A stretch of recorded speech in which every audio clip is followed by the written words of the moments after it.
आगे दुकानें खुली रहेंगी, जिसमें मेडिकल स्टोर, किराना की दुकानें, सब्जी की दुकानें, दूध मछली की दुकानें, जो जरूरत की चीजें खुली रहेंगी।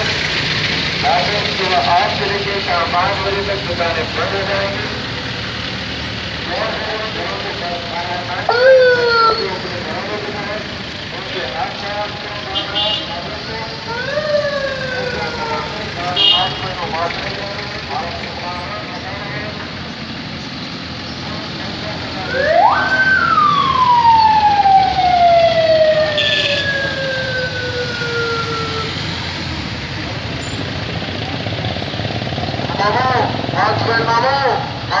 मास्क